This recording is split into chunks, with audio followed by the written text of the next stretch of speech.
Shabbat Shalom, amados irmãos. Vamos continuar então com os nossos trabalhos, com o estudo agora da porção Parashá Kitzá, 21ª porção, 21ª Parashá do ano. Kitzá, que significa quando ergueres, quando levantares, quando fizeres. Está em Shemot, Êxodo, capítulo 30, a partir do verso 11, indo até o capítulo 34, verso 35. Inicia-se, a partir do verso 11, acerca do pagamento do resgate, onde o Eterno institui um resgate, fixando o valor de meio shekel. Na Parashá do ano passado, nós explicamos bem isso. Meio shekel equivale a aproximadamente meia jornada de trabalho. Hoje é em torno de 35, 40 reais. Então era um valor que um rico, tanto o rico poderia pagar, obviamente, e também aquele com poucos recursos. Então um valor módico com o objetivo de fazer o recenseamento. Cada doação de meio shekel equivaleria ali a contagem, depois seria só somar o dinheiro, ao invés de contar diretamente as pessoas, somava-se o dinheiro, e pelo dinheiro arrecadado que era utilizado no templo, no Mishkan, sabia-se o número de pessoas. Então já começa com o pagamento de resgate. E esse dinheiro arrecadado era utilizado inclusive para a compra de animais para os sacrifícios. Então era uma forma de expiação de pecados, o que nós sabemos hoje, por meio do Mashiach e Yeshua, não mais se aplica. Primeiro, contando também que não há tempo, e obviamente não há que se falar dessa parte sacrificial, uma vez que ela foi exaurida, foi cumprida por o nosso Mashiach e Yeshua. Segue-se a Parashá mencionando aí sobre a bacia de bronze, o óleo da unção. Isso são, conforme eu falei, gente, tudo isso aponta para o Mashiach e Yeshua. Tudo isso aponta para Yeshua. Todos os utensílios do tabernáculo, do templo, apontam para aquele que viria, e isso tem uma tipificação do Mashiach e da era do Mashiach.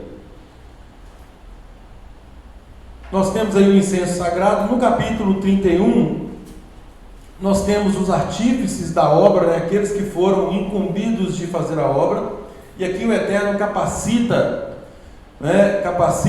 a Bezalel, filho de Uri, filho de Ur, na verdade ele é neto de Ur, da tribo de Judá, e o Eterno capacita com o Ruach HaKodesh. Ele recebe a unção de Adonai para que ele fizesse o trabalho que lhe foi destinado. E conforme leitura que nós já fizemos, certamente, ele fez isso com extremo zelo, como devemos proceder em tudo que fazemos para Adonai. Nós sempre devemos lembrar isso, gente. Tudo que está na Torá, todo o serviço que nos vier à mão para fazer, principalmente os serviços atinentes ao reino, nós não estamos fazendo para A ou para B, nós estamos fazendo para Adonai. E devemos fazê-lo com todo o zelo, com toda a nossa capacitação, porque efetivamente Ele é quem nos capacita, Ele é quem nos concede a honra de poder, de algum modo, contribuir com os talentos que Ele próprio nos dá. Então, eu vejo como um privilégio, como uma honra, e nós jamais devemos declinar daquilo que o Eterno põe na nossa mão para fazer. No capítulo 32, aliás, no meio do capítulo 31, tem a determinação acerca do Shabat, lembrando que aqui mesmo na construção do tabernáculo a ordem era expressa. Vejam bem, estavam fazendo, eu estou dizendo estávamos porque nós temos que ler a Parashá, estudar a Parashá como se nós estivéssemos ali. É muito interessante quando nos colocamos dentro da história. Isso nos faz compreender aquilo que aconteceu e também nos colocando no lugar daquelas pessoas. Eu gosto sempre de falar, se nós estivéssemos ali nas mesmas circunstâncias certamente faríamos igual ou talvez até pior do que eles. Então, eles estavam ali na tarefa de construir o Mishkan, o tabernáculo, e o Eterno foi categórico com relação ao Shabat. Não transgridam o Shabat na construção do templo. Ou seja, vocês vão trabalhar até sexta-feira, antes do pôr do sol, obviamente, e cessem as atividades. Ou seja, nós somos bons em inventar desculpas. Afinal de contas, nós estamos fazendo um tabernáculo. O que é o tabernáculo? Já que é uma obra para Adonai, vamos aqui passar 1 hora ou meia hora, isso aí não vai fazer diferença. E o Eterno conhece o nosso coração, Ele sabe o que nós estamos fazendo para Ele. Certo? Não, está errado. Está errado. A obra de Adonai e a ordem dele foi para que não transgredisse o Shabat. O Shabat, gente, é uma bênção para o seu povo, é uma bênção para nós. E eu gosto sempre de enfatizar, só quem guarda o Shabat sabe o que é o Shabat. E por mais que eu tente explicar, eu não vou conseguir enfatizar a devida importância, a relevância, porque isso só se aprende vivendo, só se aprende praticando. E todos aqueles que praticam recebem as bênçãos daí decorrentes. Então, vejo aqui o Eterno, mais uma vez, enfatizando que nós devemos honrar esse dia. E, para nós, é uma cerca de proteção, porque, ao passo que honramos e descansamos, nós também recarregamos as nossas forças. E, sem contar, obviamente, o relacionamento mais intenso com o Eterno, o relacionamento com os familiares, com a família, enfim, cumprindo aqui esse mandamento maravilhoso de honrar o Shabat e colhendo as bênçãos, conforme Isaías 58, 13, 14. No capítulo 32 nós temos aí o famoso episódio do bezerro de ouro, e aí nós vamos falar sobre isso hoje. Então, hoje eu vou focar na questão do bezerro de ouro, alguns detalhes aqui acerca disso. No capítulo 33, o Eterno diz a Moisés que a partir dali o anjo dele seguiria com ele.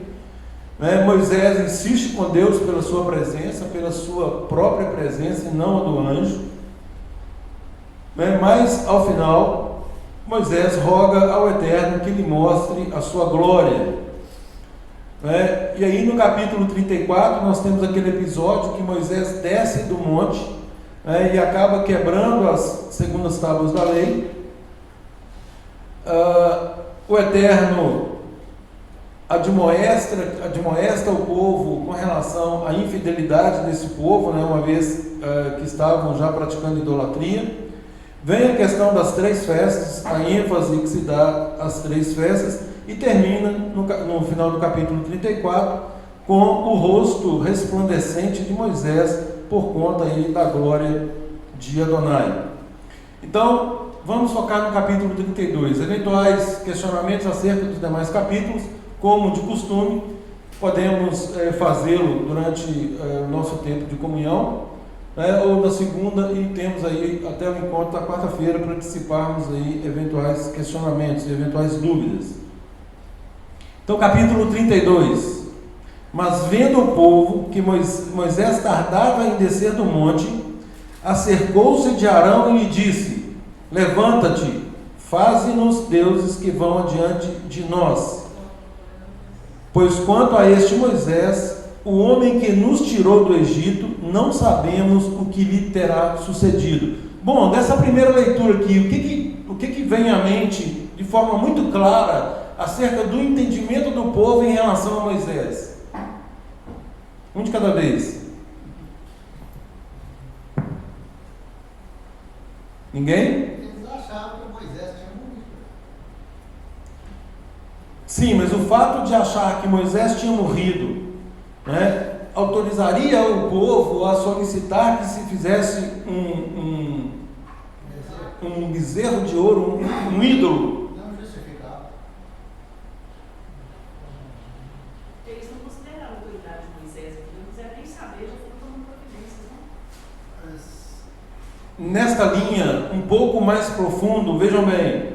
Vendo o povo que Moisés tardava em descer do monte, acercou-se de Arão e lhe disse: levanta-te, faze-nos deuses que vão adiante de nós. Prestem atenção agora nessa frase. Pois quanto a este Moisés, o homem que nos tirou do Egito, não sabemos o que lhe terá sucedido. Quem tirou o povo do Egito? Perceberam aí? Perceberam? O povo considerava Moisés... A dependência de um... Isso, ao invés de reconhecerem ou de estarem dependentes do Eterno e entendendo que Moisés era um instrumento do Eterno... Dependência do homem. Exatamente, eles estavam na dependência de Moisés. O primeiro questionamento que nos vem à mente é... qual foi a razão que levou o povo de Deus à idolatria? A falta de fé. Aqui, a falta de dependência do Eterno e reconhecimento de que é o Eterno, ou de que é apenas nele é que nós obtemos todas as coisas.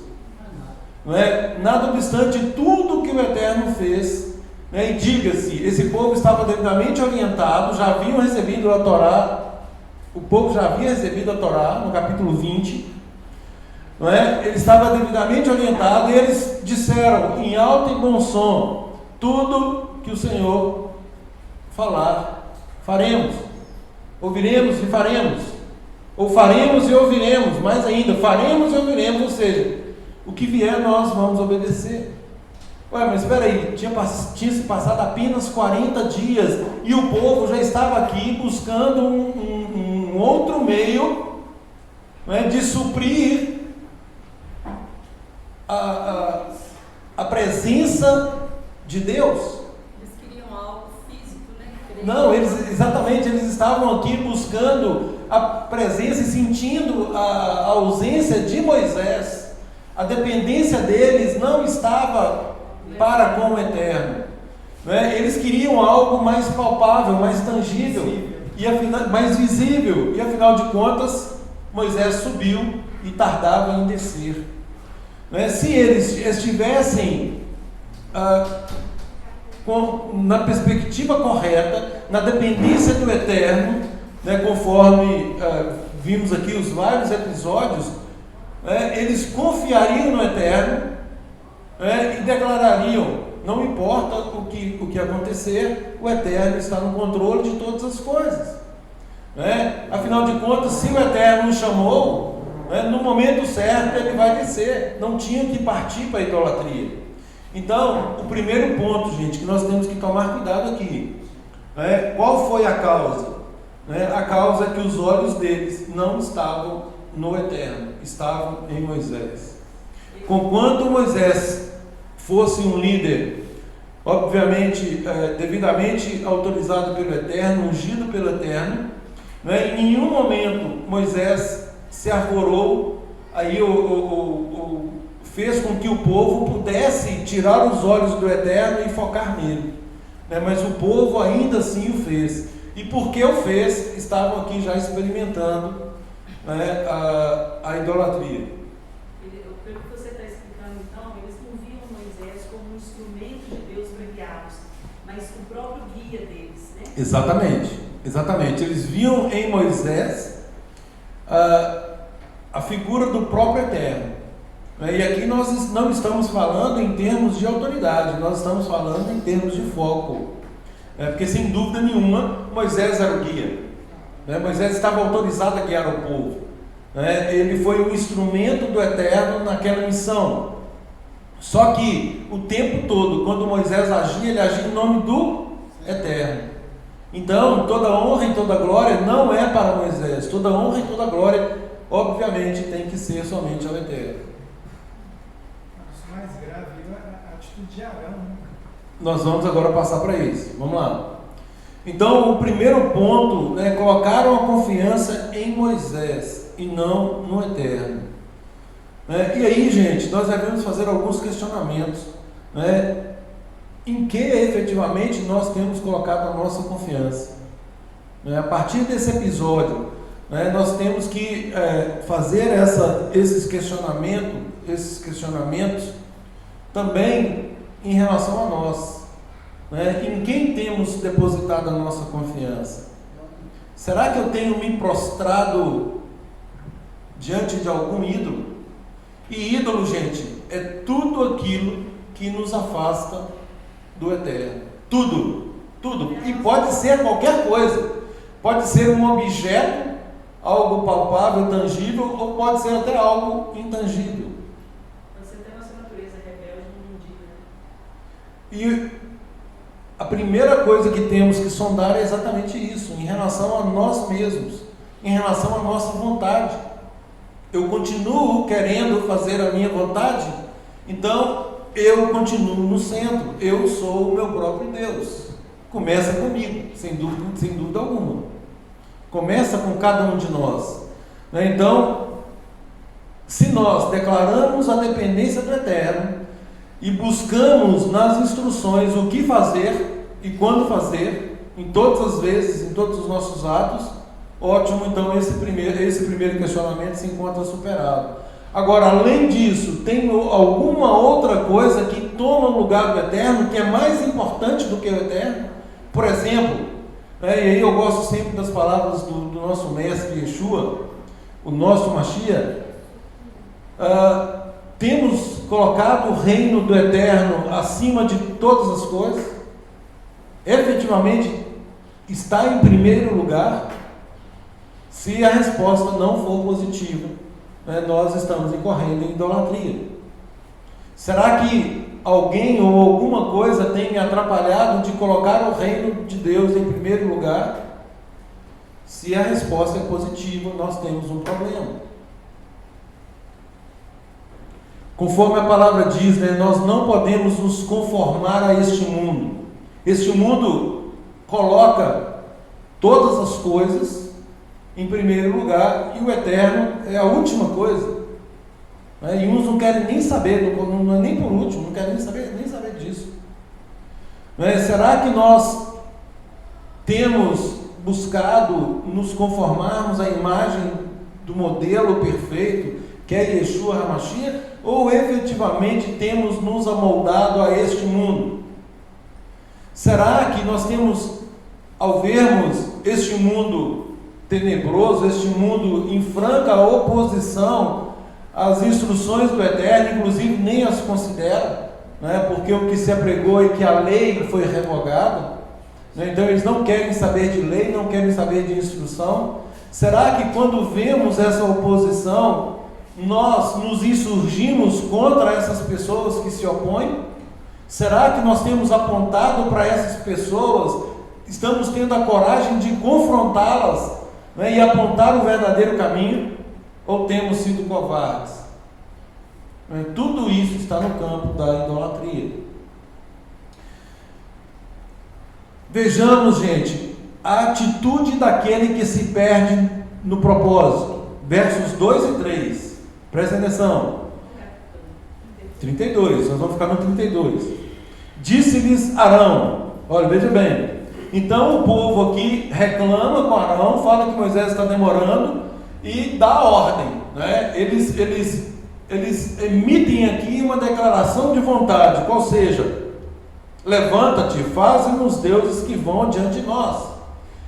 E quando o líder está perdido, ou o líder, ele, por algum motivo, ele não quer comprar a briga, ele não quer ter dor de cabeça, ele não quer confronto, o que ele faz? Ele cede. Não é? Então, aqui não apenas os liderados estão perdidos, mas também o próprio líder. Olha o que Arão faz. Disse-lhes Arão: tirai as argolas de ouro das orelhas das vossas mulheres, vossos filhos e vossas filhas, e trazei-las. Então todo o povo tirou das orelhas as argolas e as trouxe a Arão. Este, recebendo-as das suas mãos, trabalhou o ouro com buril, ou seja, purificou o ouro, e fez dele um bezerro fundido. Então disseram: são esses, ó Israel, os teus deuses, que te tiraram da terra do Egito. Ou seja, tudo o que presenciaram, tudo o que vivenciaram, né, todos aqueles milagres tão vívidos na mente de cada um, né, e foram milagres assim de alta monta, né, por exemplo, como atravessarem a pés enxutos o mar de juncos, né, e tantos outros, alimentados, livrados da morte, alimentados pelo maná, enfim, tudo isso sendo guiados durante o dia por uma nuvem, à noite por uma coluna de fogo. Nada disso está sendo considerado. Nada disso.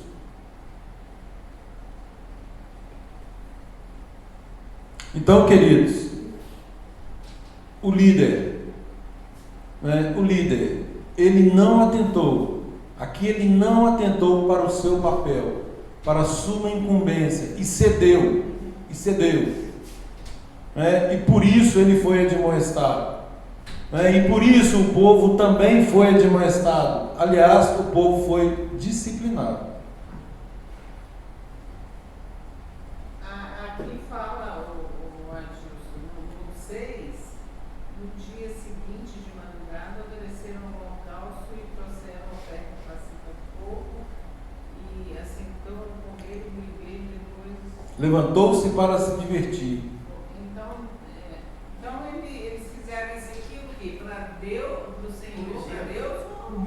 Mas espera aí, o Eterno tinha dado um mandamento dizendo que ele era o único Deus, para ninguém fazer uma imagem de escultura, né? Para quem, afinal de contas, eles estão fazendo isso? Mas aqui ele fala que Arão fala que é do Senhor, né? Aí o Eterno admite paganismo junto com o culto sagrado? Contaminação. O Eterno não admite nenhum tipo de paganismo, ainda que com o fundamento de que é para ele. Isso é um absurdo dos absurdos. E aliás, há quem faça isso, né? E Arão aqui, ele tentou sair pela tangente, né? Não, afinal de contas, vamos fazer isso para Adonai. Onde que Adonai vai receber algo, né, com um bezerro de ouro, com um ídolo envolvido? Ainda que ele tenha feito isso, e ele fez isso com essa intenção, né? Obviamente ele se viu em maus lençóis ali, porque ele no momento que ele tinha que falar não, ele não falou, né? E aqui ele estava tentando se justificar. Acho que faltou ali a autoridade, sem dúvida, dele, como na falta de Moisés ali, como um líder, né? Sem dúvida. Então eles criam um falso Deus, né? E ainda dizem que foi esse falso Deus que os tirou do Egito. Gente, e a história, né, os registros históricos contam que o bezerro era adorado lá no Egito. Então isso já era algo normal para eles. Afinal de contas, eles ficaram muito tempo com aquele povo, né, e era um povo idólatra, né? Então aquilo estava na mente deles, já estava incorporado, e eles não se abstiveram disso, né? E voltaram a essa prática. Interessante que alguns rabinos dizem que uma parte, quem incitou o Arão aqui a fazer isso, teria sido aquela parte que veio junto com o povo, né? Eu particularmente, né, eu e mais uma leva de pessoas aí, né, vários rabinos, eu ouço muitos aí acerca dos comentários das Parashot, né, eu não concordo com isso, não concordo. De quê?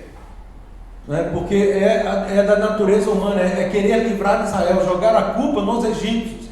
Eles argumentam que os 3.000 aí que morreram foram os egípcios que se converteram e saíram junto com o povo de Deus lá do Egito, entendeu? E que não era o povo de Israel que estava fazendo isso, não era o povo escolhido, né? Isso é só uma forma de desvio de culpa. É muito mais fácil transferir a culpa para outro. Arão era egípcio. aliás, isso repete o mesmo procedimento do Éden, né? Foi a mulher que o Senhor me deu, né? Foi a serpente, ou seja, ninguém assume a culpa. Mas o Arão aí foi mais culpado que todos. Sem dúvida, sem dúvida. Nos versos 9 e 10, o Eterno pontua, veja bem, o próprio Eterno pontua aqui a natureza do seu povo, porque Ele nos conhece, aliás, Ele conhece a natureza humana, né, que é uma natureza inclinada ao mal. Veja os versos 9 e 10. Disse mais Adonai a Moisés: tenho visto este povo, e eis que é povo de dura cerviz. Agora, pois, deixa-me, para que se acenda contra eles o meu furor, e eu os consuma, e de ti farei uma grande nação. Aqui o Eterno, né, vendo esse tipo de comportamento, ou seja, recalcitrante, depois de tanto tempo, depois de tantos milagres, o que o Eterno está vendo aqui? Povo de dura cerviz. Povo de dura cerviz é um povo rebelde, é um povo que não se curva, que não se rende, né? Que não quer ser dependente dele, quer continuar fazendo a própria vontade. E aí o Eterno toma a decisão aqui de exterminar esse povo. E aí nós temos, obviamente, Moisés aqui agindo como um tipo de Messias, né? Como um tipo de Yeshua, Hamashia, a partir no versos 11 e 12. Ele intercede por esse povo rebelde, né? Tal qual Yeshua faz por nós, né? No versos 11 e 12, vejam aí: porém Moisés suplicou a Adonai e disse: por que se acende, Adonai, a tua ira contra o teu povo, que tiraste da terra do Egito com grande fortaleza e poderosa mão? Olha aqui, Moisés está reconhecendo quem tirou o povo do Egito, ou seja, o povo dava glória a Moisés, Moisés dá glória a quem tem glória. Moisés aqui reconhece que é o Eterno que tirou, né? Enquanto o povo lá dizia que era Moisés, obviamente, ele tinha plena consciência, né, de que ele era só um instrumento. E aqui ele argumenta com o Eterno para que o nome do Eterno não fosse profanado. Veja o verso 12: porque hão de dizer os egípcios, com maus intentos os tirou, para matá-los nos montes e para consumi-los da face da terra. Torna-te do furor da tua ira e arrepende-te desse mal contra o teu povo. Então ele intercede aqui, argumentando com o Eterno: o que vão falar aqui do Senhor? O Senhor tirou eles de lá e o Senhor não pôde mantê-los, né? Então isso vai difamar o seu nome. E como se não bastasse, ele aí invoca a promessa que o Eterno havia feito aos patriarcas. Ele coloca aqui no meio dos seus argumentos, né, lembrando a promessa do Eterno, e isso é para nós um aprendizado, que nós devemos orar ao Eterno as promessas dele, porque ele é fiel para cumprir cada promessa que ele fez, ou que ele faz para nós. Então Moisés aqui no verso 13 diz: lembra-te de Abraão, de Isaque e de Israel, teus servos, aos quais por ti mesmo tens jurado, e lhes disseste: multiplicarei a vossa descendência como as estrelas do céu, e toda essa terra de que tenho falado, dá-la-ei à vossa descendência, para que a possuam por herança eternamente. E olha aí, a intercessão de Moisés, mais esse argumento, fez com que o Eterno retrocedesse. Olha o verso 14: então se arrependeu Adonai do mal que dissera havia de fazer ao povo, e voltando-se desceu Moisés do monte com as 2 tábuas do testemunho nas mãos, tábuas escritas de ambos os lados, de ambas as bandas, de uma e de outra banda estavam escritas. As tábuas eram obras de Adonai. Também a escritura era a mesma escritura de Deus, esculpida nas tábuas. Então esse é o momento em que ele finalmente consegue com o Eterno ali o perdão, né? Ele diz que não mais consumiria o povo, e aí ele desce com as duas tábuas, as tábuas do testemunho. Pois não. Posso voltar só um minutinho aqui na questão de Arão, eu estava procurando uma referência, Uhum. a postura dele com o povo. Eu me lembrei daquele versículo em Provérbios, está no 29, 18, que diz assim: não havendo profeta, o povo se corrompe. O conceito de profeta na cultura judaica é diferente do conceito grego, né? O nosso Sim. conceito que a gente é acostumado é aquele que prevê o futuro. O conceito da cultura judaica é aquele que reconduz o povo ao cumprimento da Torá. Exatamente. Então, olha que interessante, né? Ele não foi ali um profeta, o povo se corrompeu. E Exatamente. é difícil, às vezes, ser profeta. O líder que não é profeta, o povo vai acabar se corrompendo, não é? É difícil fazer uma profecia, realinhar o povo com a palavra, mas se o líder não for profeta, o povo vai se corromper. Verdade. Abra, por favor, uma pessoa abra, o Uric, abre em Salmos 7:11, por favor, e o Ricardo em Efésios 2:3. Aqui com relação, voltando aqui também um pouco, em relação ao povo de dura cerviz. Salmos 7:11 e Efésios 2, verso 3. Pode ler? Pode.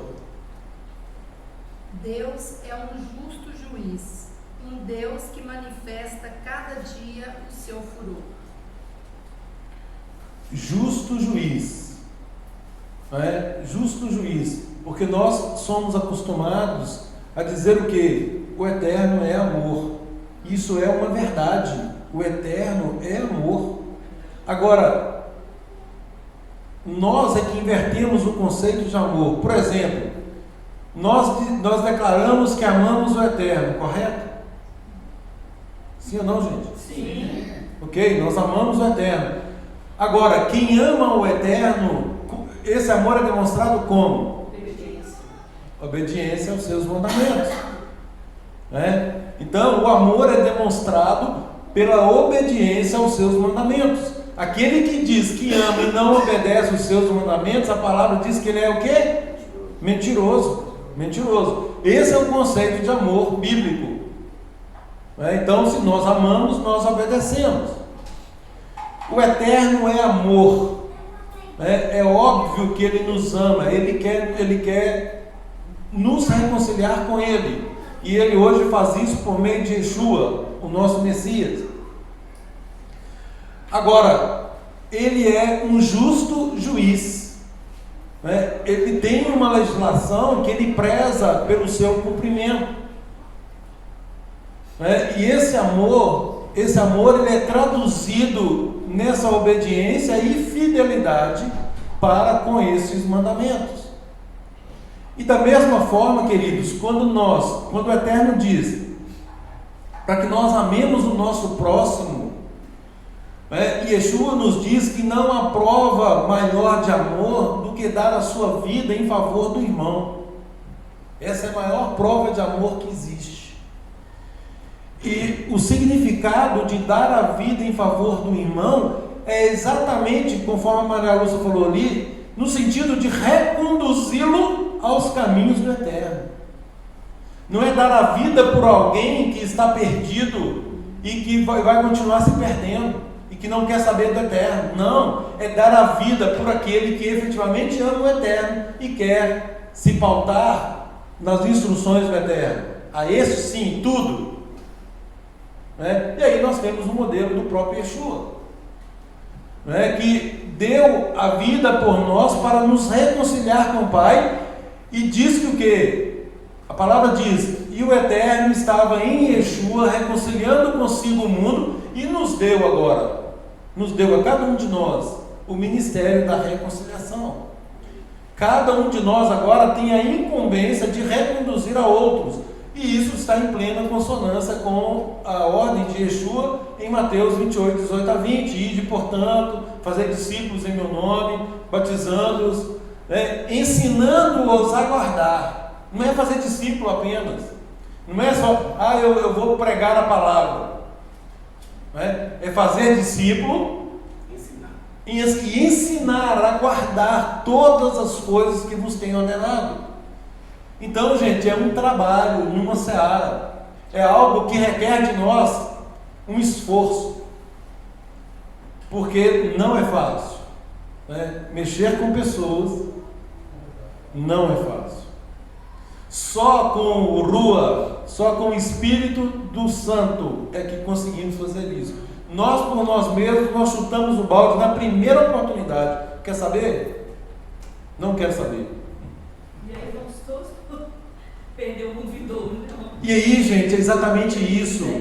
Aqueles que o Eterno coloca na nossa responsabilidade, nós responderemos por eles. É claro que não isenta aquele que está se perdendo, mas aquele a quem incumbia reconduzir e não fez, porque a palavra diz o quê? A palavra diz que se nós virmos o irmão errando e falarmos com ele e ele continuar errando, nós estamos livres do sangue dele, cumprimos o nosso papel.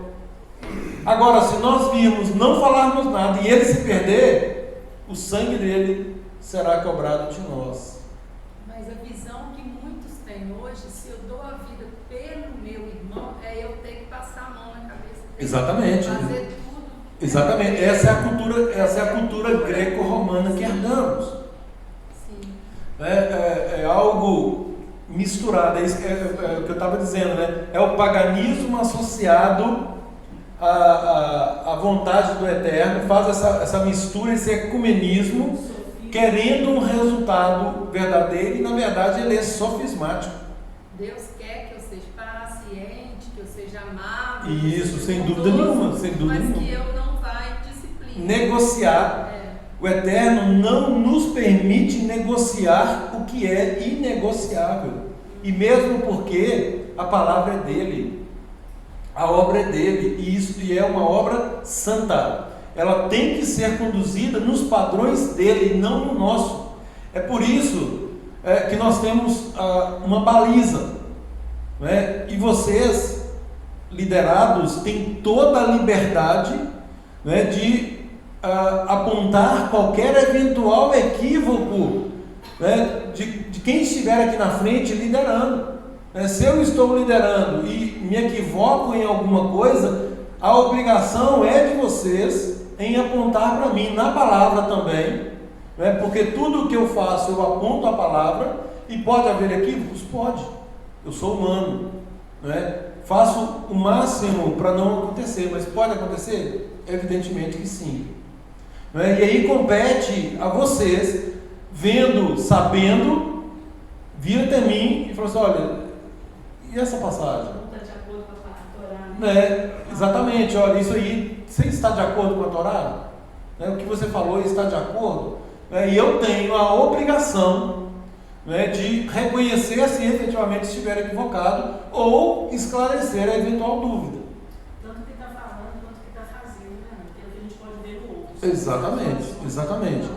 E o que a Úrica falou é muito interessante, porque de um modo geral as pessoas esperam um comportamento compassivo no sentido de leniência, no sentido de pactuar ou compactuar isso. Fecha os olhos para o erro. É o famoso jeitinho. E o brasileiro ele está no topo desta lista de jeitinhos. Infelizmente, para a tristeza nossa e para a tristeza do próprio Eterno. E isso é um desprezo pela lei do Eterno. Sem dúvida. E aí eu quero passar a mão na cabeça e ficar bem na fita com o outro, né? Sim. Aí eu ignoro a lei do Eterno. Exatamente. Nós estamos negociando algo que não é nosso. O caso de Arão aqui. Arão, ele temeu o povo. Ele ficou com medo do povo. Mas o que o Eterno, obviamente, espera de um líder? O que o Eterno esperava dele aqui? Que ele enfrentasse o povo. Acontecesse o que acontecesse. Inclusive, o povo poderia matá-lo, né? Antes morrer do que praticar o pecado da idolatria. E, aliás, isso é muito claro para nós. Né? Que ele tivesse morrido ali. Mas eu não, né? Ele deveria ter dito: eu não vou transgredir esse mandamento.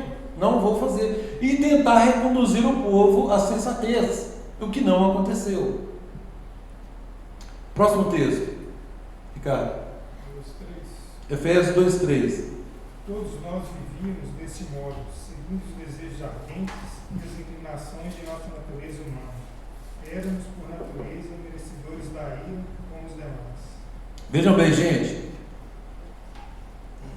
Maravilhoso Deus, maravilhoso Adonai, que nos tirou das trevas e nos transportou para o reino do Filho do seu amor, por meio de Yeshua HaMashiach, porque senão nós estaríamos perdidos, absolutamente perdidos. E por que, queridos? Porque é mais fácil para muitos. Eu sempre digo isso, né? Eu estava lendo, estudando aqui a paraxá de hoje, a porção de hoje, eu estava lendo dos nossos irmãos ortodoxos os requisitos para o Mashiach, para ser o Mashiach de Israel. E assim, eu chorei na hora que eu li, porque tudo se encaixa perfeitamente nos padrões de Yeshua HaMashiach. Eles falam que quando o Mashiach vier, ele instituiria um padrão moral super elevado. E olha o que Yeshua fez. É esse padrão. Lê de novo, Ricardo, por favor. Nós éramos inclinados para o mal, filhos da ira. Lê de novo, por favor. Todos nós vivíamos desse modo, seguindo os desejos ardentes e as inclinações de nossa natureza humana. Éramos, por natureza, merecedores da ira, como os demais.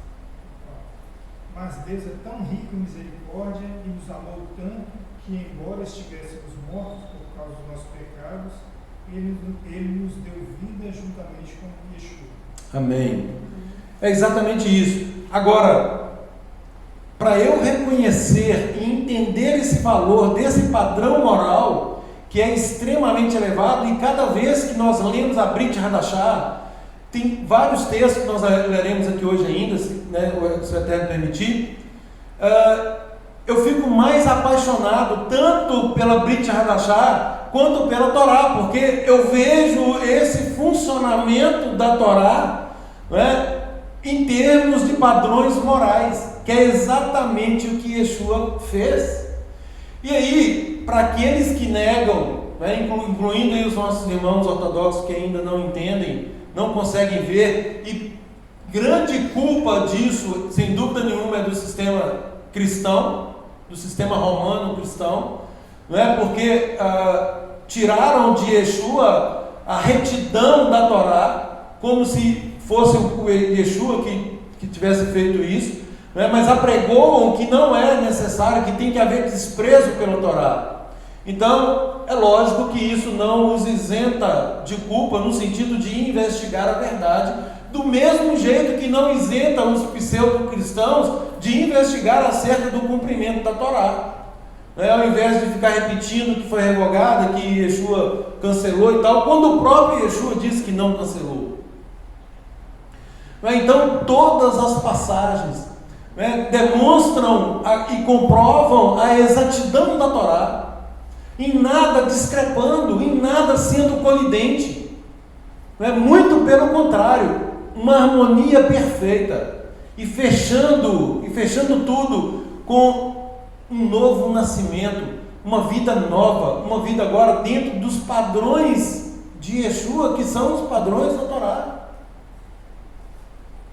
Então, ou seja, a excelência comportamental que os nossos irmãos apontam que seria a missão do Mashiach, Yeshua fez isso em toda a acepção do termo, e a Brit Hadashah está aqui para nos comprovar isso, sobretudo os ensinos de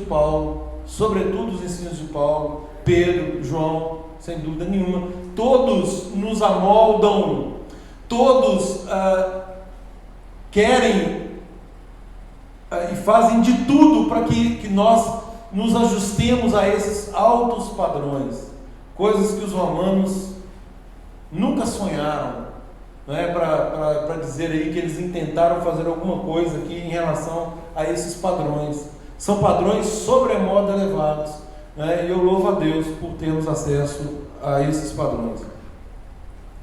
Então, voltando aqui,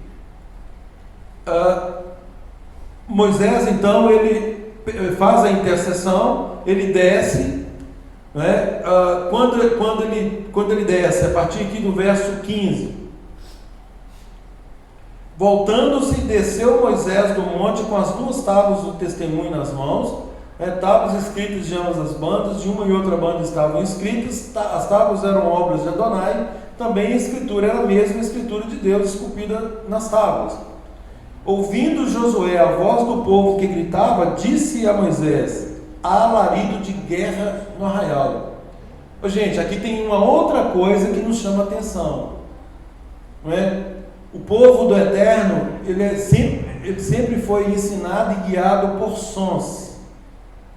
Então aqui tinha um som, um alarido, não é? E Josué emite um juízo aqui equivocado desse alarido.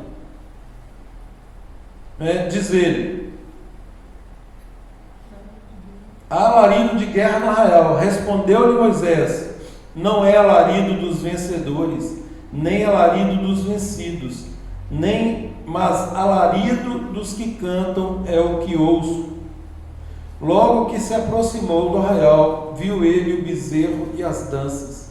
Então, acendendo-se-lhe a ira, arrojou das mãos as tábuas e quebrou-as ao pé do monte. Interessante que num dos comentários que eu li, faz o seguinte questionamento: por que Moisés quebrou as tábuas? Alguém? Que raiva de ver o povo fazendo grande. É uma resposta, é a primeira resposta que nos vem à mente. Para proteger o povo. Por quê? Porque se aquilo estivesse valendo, aquilo fosse entregue, o povo não teria condenado. Ué, mas como que não estava valendo, sendo que já tinha sido dado? Aqui era só uma materialização. E é exatamente esse o ponto. Moisés quebrou porque o povo já havia quebrado em seu coração. Ou seja, a Torá está aqui, é o que eu digo sempre. Nós pegarmos a Torá, dançarmos com ela, reverenciarmos na frente dela e nos esquecermos deste conteúdo, tem alguma validade isso? Nada. Não. Absolutamente nada. O que o Eterno requer de nós é que nós observemos os preceitos contidos aqui, ou ele efetivamente está interessado aqui nos adornos, e é ouro puro, e etc, etc, etc. É gravar no coração. Então, Moisés quebrou um elemento externo. Por quê? Porque eles já haviam quebrado a lei no coração. Já havia quebrado, a desobediência era franca. E, aliás, os 3 primeiros mandamentos ali, de uma vez, foram quebrados com um só ato. Não terás outros deuses diante de mim. Não farás para ti imagem de escultura. Não tomarás o meu nome em vão. Tudo isso eles fizeram de imediato, de pronto.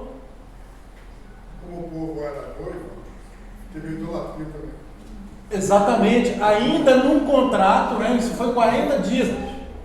Os comentários são que eles ainda estavam debaixo da rupar para fazer isso. Ou seja, mas a idolatria está contida ali. O fazer imagem de esculturas, o ter outros deuses é exatamente isso, é exatamente esse o conceito. Aí o Moisés irou naquele momento. Sem dúvida, sem dúvida, sem dúvida. Sem dúvida, sem dúvida. Ou seja, o que Moisés ouve, o que ele vê é um alarido de profanação.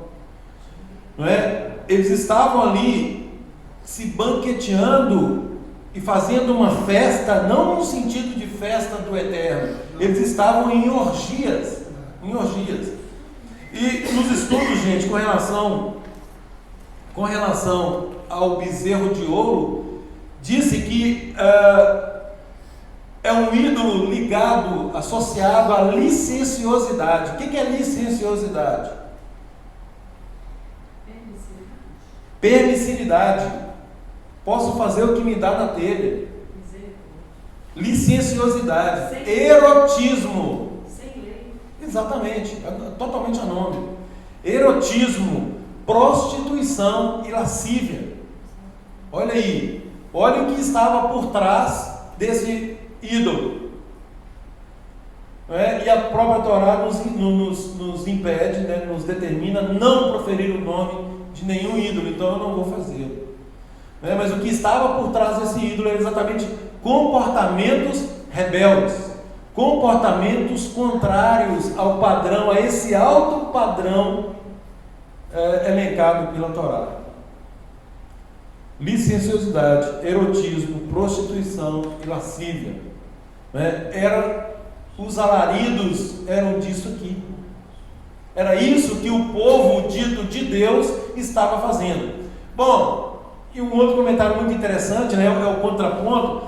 Ok, vamos admitir então que quem estava fazendo isso foram aqueles que se converteram, aqueles 3.000 lá que se converteram e eram todos egípcios. Ok, mas e vocês? O que vocês fizeram para impedir? Nada. Ajudaram. Ajudaram.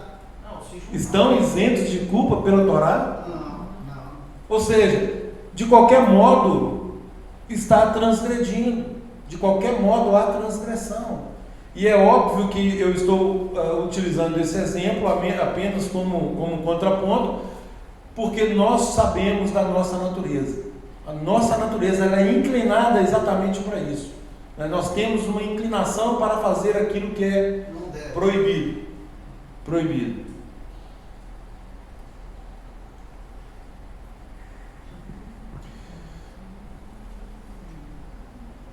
Leia, por favor, Evandro, por favor, Mateus 24, e leia 38 e 39, por gentileza. Assim como o povo, enquanto Evandro localiza, o povo estava achando que Moisés estava demorando demais, lá em Mateus e aqui em Moisés, como um tipo de Yeshua, logo após haver feito aí a intercessão, ele finalmente volta, e o povo tendo isso como demorado. Então, leia, por favor, Evandro, capítulo 24, versos 38 e 39.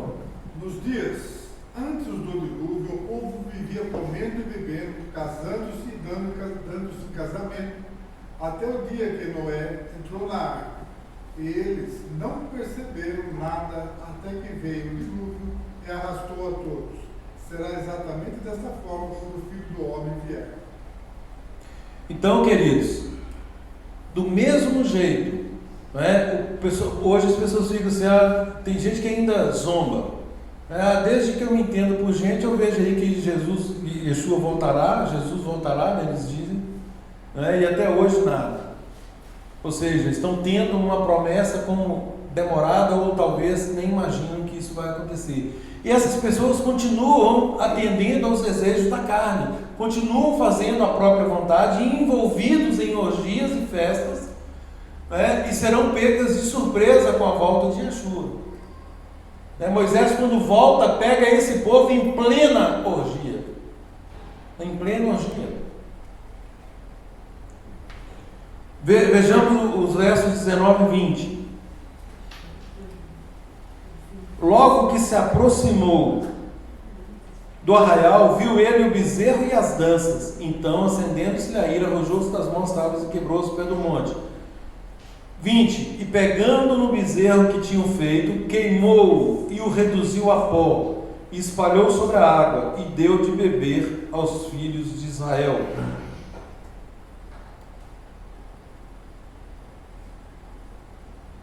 Então, aquele que intercedeu pelo povo, vejam bem, olhem aí o que é o verdadeiro amor. O verdadeiro amor não faz do líder uma pessoa frouxa. O verdadeiro amor chama o certo de certo e o errado de errado. Isso é amor. Apontar o caminho, apontar o padrão. Então nós vemos Moisés aqui, o mesmo que tinha intercedido, obviamente, com muito amor pelo povo, agora ele se encontra o quê? Irado. Verso 20. E pegando no bezerro que tinham feito, queimou e o reduziu a pó, espalhou sobre a água e deu de beber aos filhos de Israel, além de quebrar as tábuas, obviamente. Isso demonstra o quê? Ira. Demonstra ali zelo, exatamente, zelo, uma indignação santa, por tudo que estava acontecendo ali, e eles transgredindo as instruções do Eterno. Rodrigo, por favor, em Apocalipse 6,16. Apocalipse 6,16.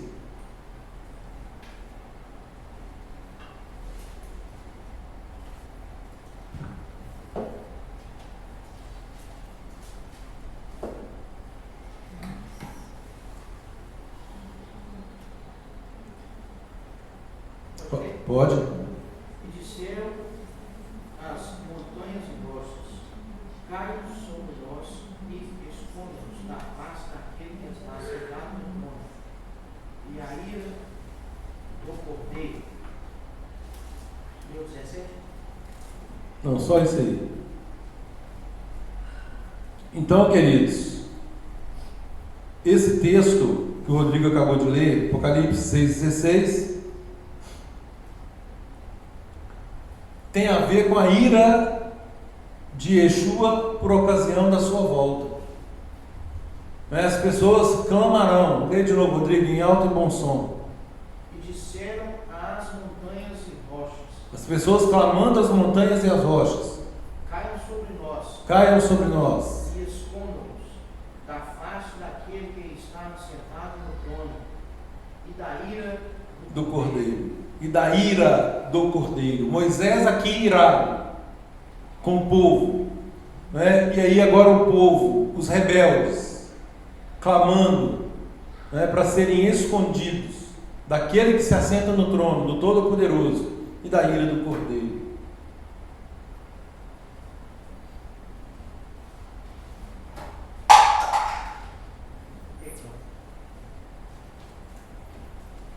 Verso 22.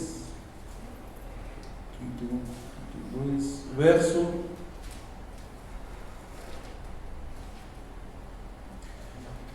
verso 21. Verso 21. Olha o questionamento em relação a Arão. Depois perguntou Moisés a Arão: que te fez este povo que trouxeste sobre ele tamanho pecado? Que te fez esse povo para que você permitisse isso? Respondeu-lhe Arão: não se acenda a ira do meu senhor. Tu sabes que o povo é propenso para o mal. Pois me disseram: faze-nos deuses que vão diante de nós. Pois quanto a este Moisés, o homem que nos tirou, olha de novo, o homem que nos tirou da terra do Egito, não sabemos o que lhe terá acontecido. Então eu lhes disse: quem tem ouro, tire-o. Deram-no e eu lancei no fogo e saiu esse bezerro. O que Arão fez aqui, gente? Mentiu. Ele mentiu. Ou seja, ainda fez acreditar que ele jogou aquilo ali e saiu o bezerro pronto.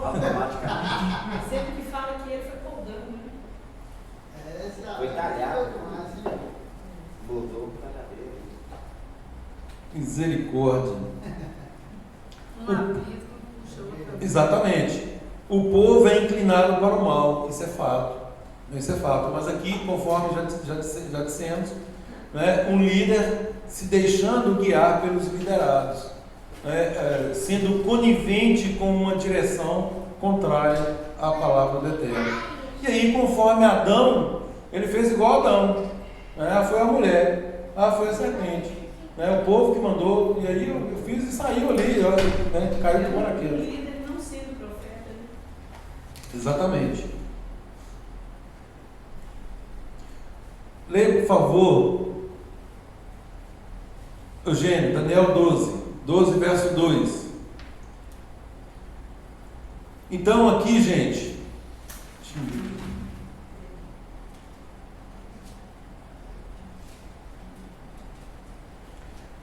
antes do Eugênio ler o Daniel, deixa eu prosseguir com a leitura aqui até o verso 25.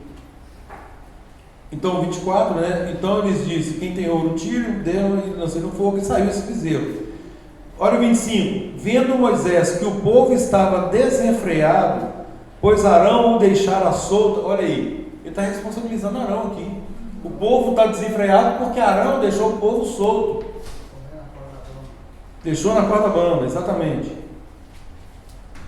Pois Arão deixara solta para vergonha no meio dos seus inimigos. Sabe qual é a palavra?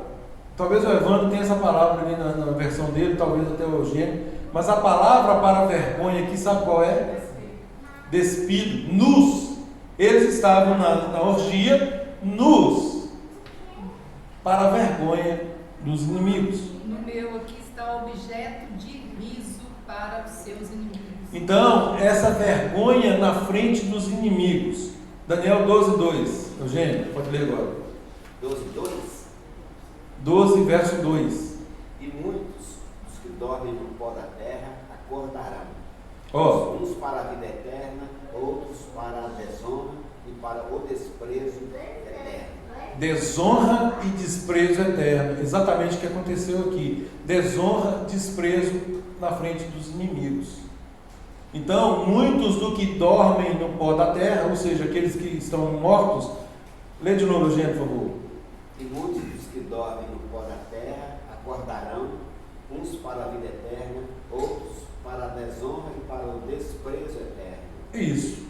Então, por ocasião da volta de Yeshua, conforme 1 Tessalonicenses, por ocasião da volta, os mortos em Yeshua ressuscitam, e obviamente aqui vai ressuscitar obviamente para a vida eterna, e é claro que aqueles que não ressuscitaram naquele momento ficarão para a desonra, para desprezo, para a perdição eterna, ou seja, serão exterminados da face da terra. Sem chance. Sem chance, exatamente.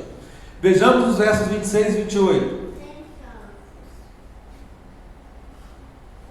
Pôs-se em pé a entrada do arraial e disse: olha aí Moisés agora fazendo aqui uma separação. Quem é de Adonai, vem até mim.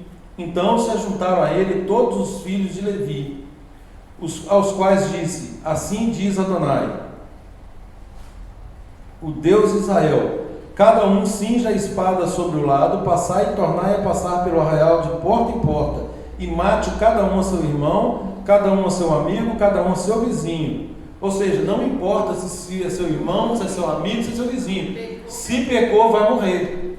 O que a palavra diz? O salário do pecado é a morte. É exatamente isso.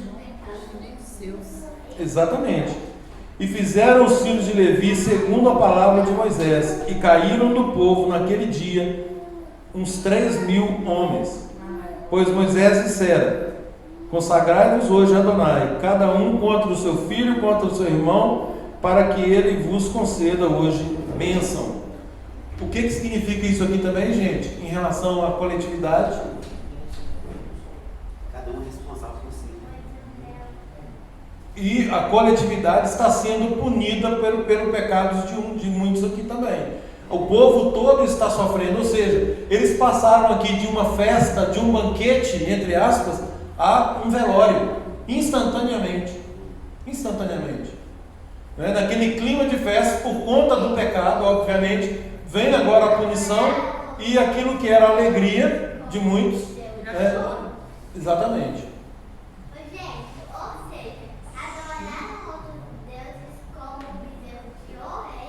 Isso, exatamente, adoraram outros deuses como bezerro de ouro. Muito bem, você estudou essa paraxá, Heitor? Eu estudei lá em casa. Muito bem, muito bem. Ferreira, Apocalipse 13:8, lê para nós aí, por favor. Então aqui, gente, os únicos que não aderiram a essa orgia foram os da tribo de Levi. Foram os únicos. Vejam bem, só eles não aderiram. E porque eles não aderiram, eles puderam aplicar a justiça. Apocalipse 13:8, pode ler, Ferreira, não está achando? E adoraram outros que habitam sobre a terra, esses cujos nomes não estão escritos no livro da vida do Cordeiro que foi morto desde a fundação do mundo. Então, queridos, aqueles cujos nomes não estão no livro da vida adorarão a besta. Adorarão a besta. Então, que o Eterno aí tenha misericórdia de nós e nos mantenha no livro da vida do Cordeiro. versos 29 a 32. Passemos lá para 29 a 32.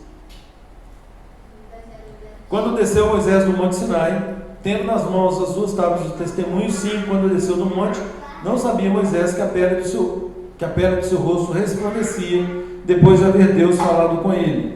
Olhando Arão e todos os filhos de Israel para Moisés, eis que resplandecia a pele do seu rosto, e temeram chegar-se a ele. Então Moisés os chamou. Arão e todos os príncipes da congregação tornaram a ele, e Moisés lhes falou. Até o 32. Depois vieram também todos os filhos de Israel, aos quais ordenou ele tudo o que Adonai lhe falara no monte Sinai. Oi? Ah, não, perdão. Pulei aqui, Evandro. Li mesmo, verdade. Oi? Oi, Heitor.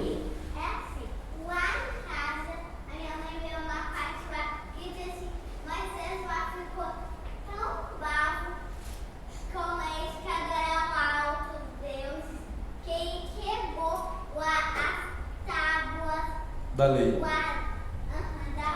Isso mesmo. E aí depois, quase no final, deu uma nova para ele, porque ele quebrou. Isso mesmo, muito bem. Ô, gente, perdão, eu li o capítulo 33. Vamos lá no 32 então. 29 a 32. Moisés dissera: consagrai-vos hoje a Adonai, cada um contra o seu filho e contra o seu irmão, para que ele nos conceda hoje bênção. No dia seguinte, disse Moisés ao povo: vós cometestes grande pecado. Agora, porém, subirei a Adonai e porventura farei propiciação pelo vosso pecado. Continua aqui no papel de intercessor. É o que Yeshua também está fazendo por nós, continuando no papel de intercessão.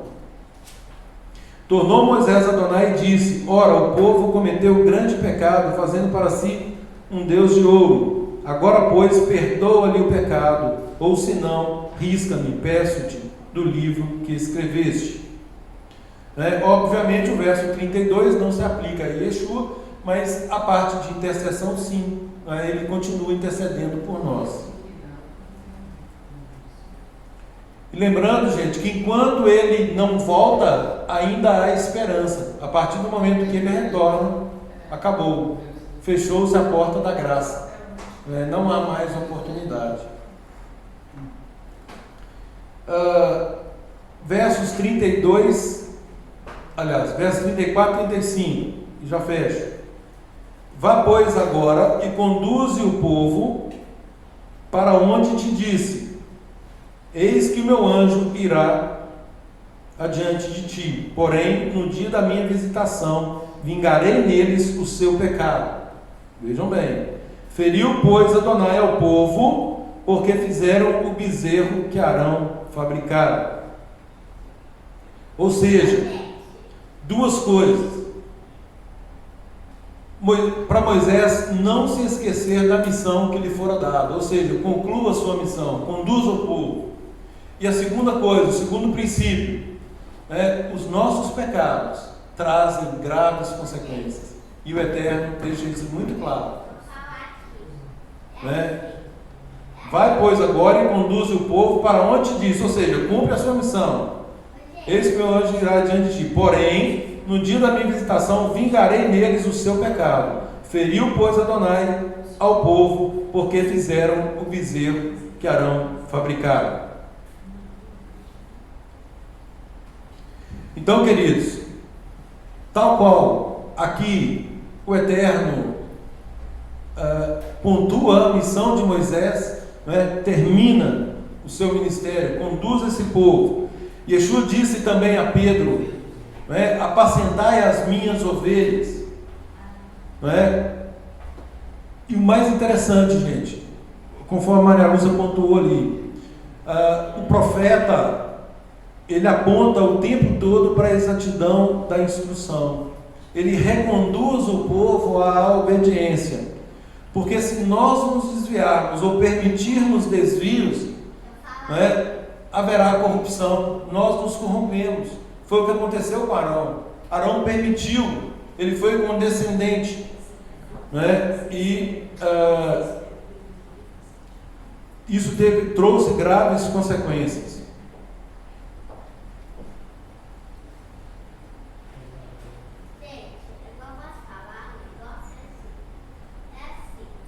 Abra um favor em Apocalipse 19:15. Oi, só um minutinho. Só um minutinho, tá, Heitor? Vou deixar você concluir, tá? Apocalipse 19:15. Não, vamos ler a partir do verso 13.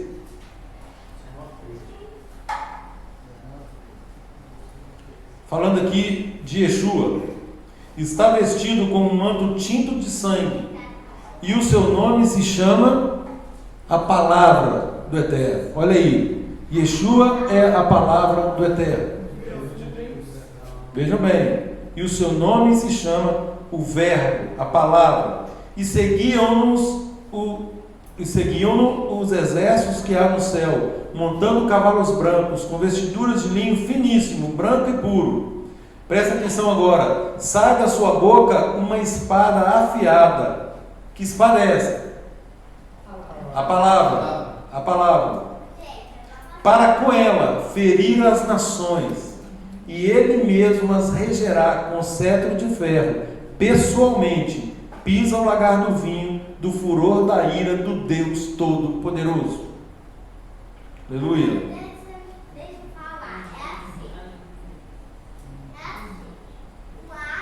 Queridos, quase terminando. Quase terminando. Abre em Hebreus, por favor, um pouquinho para trás aí. Hebreus 4. Hebreus 4 primeiro. Hebreus 4, versos 12 e 13, diz assim: porque a palavra de Adonai é o quê? Viva e eficaz, e mais cortante do que qualquer espada de dois gumes, e penetra até o ponto de dividir alma e espírito, juntas e medulas, e é apta para discernir os pensamentos e propósitos do coração. Ou seja, foro íntimo. É aquela questão da aparência, né? Aparentemente podemos conseguir enganar, mas o Eterno, a palavra dele, é apta para discernir os propósitos, os intentos do nosso coração. Ou seja, ele vai nos julgar por aquilo que é de foro íntimo, né? Aquilo que o irmão não vê, a esposa não vê, o marido não vê, o filho não vê, Deus vê.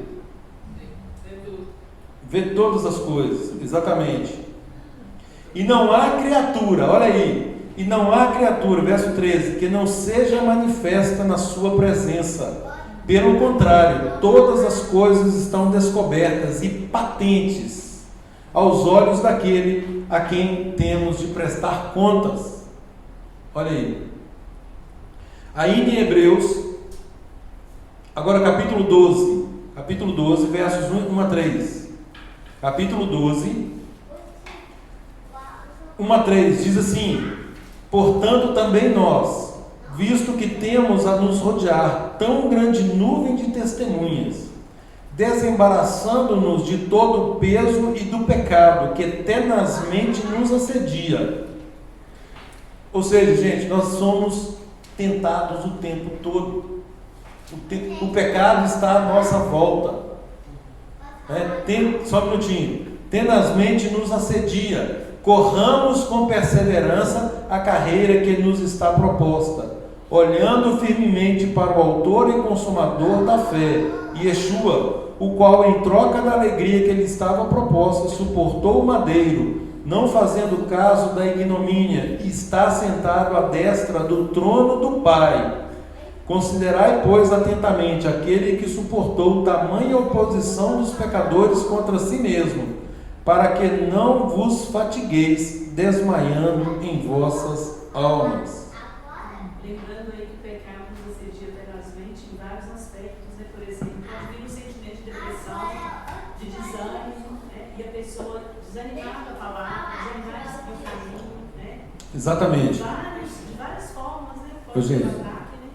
Então, queridos, nós encerramos aqui. Que o Eterno tenha misericórdia de nós, que Ele nos capacite, né, a mantermos focados nesse padrão tão precioso, um padrão moral elevadíssimo, que é a santa instrução dele, né, que nós possamos conduzir os nossos familiares, os nossos filhos, os nossos amigos, né, e todos aqueles a quem o Eterno permitir que cruze o nosso caminho.